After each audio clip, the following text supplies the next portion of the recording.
Hello everyone, welcome back to my channel Soya's life with Soya. I am Soya. তো আমি এসেছি মেঘ গোয়েন্দার বাহাদুরি গল্পের নেক্সট পার্ট নিয়ে। Let's start. তবে আমিও বুঝলাম চেঁচামেচি করে পাহারার লোককে জাগানোর চেষ্টা না করাই ভালো। থানায় যখন খবর একটা পৌঁছেই গেছে, জগদীশবাবুর ঘরে কোনো আলমারি নেই, শুধু বড় একটা চাকাওয়ালা ওয়ার্ডরোব আছে। কাজল জানায় ও জগদীশবাবুকে অনেক দিনই ওই ওয়ার্ডরোবটা ঠেলে তার পিছনে অদৃশ্য হয়ে যেতে দেখেছেন। একথা শুনে এরা লক্ষ্য করেন এ ঘর দিয়ে আর একটা ঘরে যাওয়া যায়।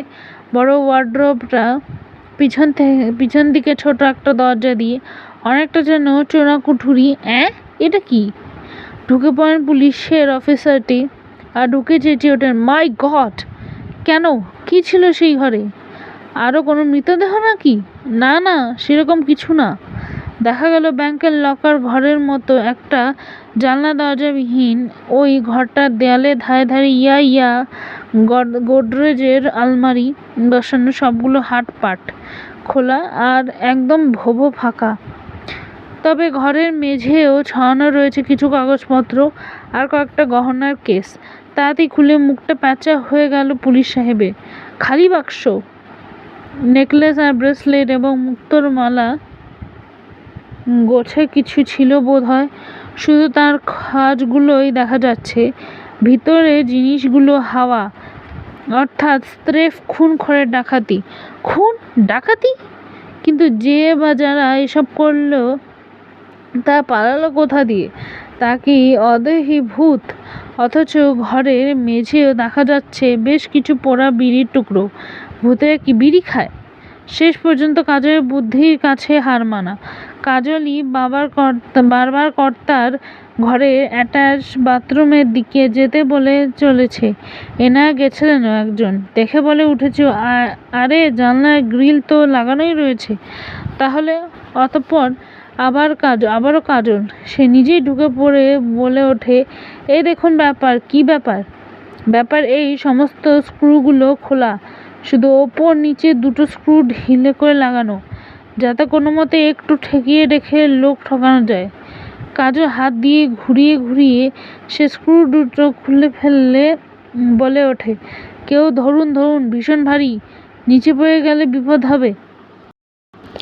ধরে ফেলে দেখা গেল জানলার বাইরে কার্নিশে স্ক্রুড্রাইভার। তার মানে মাল পাচার করে ফেলার পর শেষমেশ লোকের চোখকে ধোঁকা দিতে বাইরে থেকে একটু জুড়ে রেখে আবার পাইপ বেয়ে পগার পার। আর শেষ রাত্রে ঘোষবাবুদের ফ্ল্যাটে থেকে যে চোর হল্লা উঠেছিল, যাদের কাঁধে পুঁটলি দেখে ছিটকে চোর মনে হয়েছিল, তারাই আসল পাপী।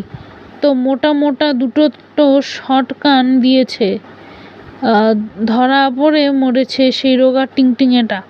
ঘোষবাবুর বাড়ির চাকর তার পিছু পিছু ধাওয়া করতে করতে একটা ঢিল ছুঁড়ে মারার ফলে সে উফ বলে রগটা চেপে ধরে বসে পড়েছিল। তখন পুলিশ এসে ক্যাক।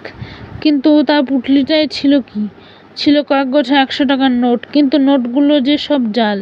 পুলিশে পিটিয়ে খেয়ে স্বীকার করে আগের মোটা দুজন এরকম নোট বস্তা ভারী করে নিয়ে গেছে, আর নিয়ে গেছে এক গাদা দামি দামি গহনা। সে বেচারি নেহাতি তুচ্ছ বলে তাকে সামান্য বখরা দিয়ে গেছিল ওরা। স্ক্রু খোলা পর্যন্তই তার ক্যাপাসিটি। ওদের দলে কাজকর্ম কি তা সে জানে না, কিন্তু জানা গেল ধর্মের কল বাতাসে নড়ল। থানায় টিংটিঙে পুটুলি কাপড়টা দেখে কাজল বলল, এ তো তালুকদার বাবুর বাড়ির জানলার পর্দা। হ্যাঁ, কাজলকেও পুলিশ থানায় নিয়ে গিয়েছিল অবশ্য আরও তথ্যে আসায়।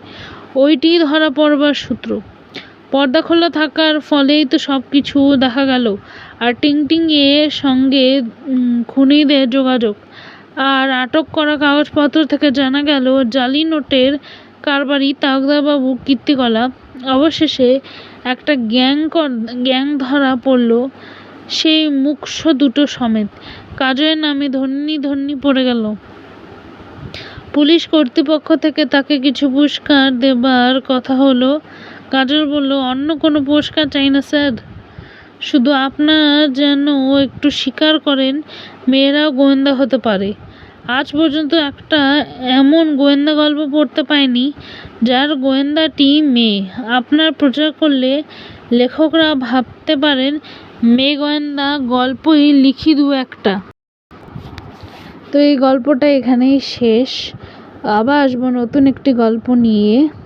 যদি এই ভিডিওটা ভালো লাগে তাহলে লাইক করে, শেয়ার করে, কমেন্ট করে বেল আইকনটি আমার চ্যানেলটিকে সাবস্ক্রাইব করে বেল আইকনটি টিপে দিবেন, যাতে আপনারা আমার আরও ভিডিও দেখতে পান।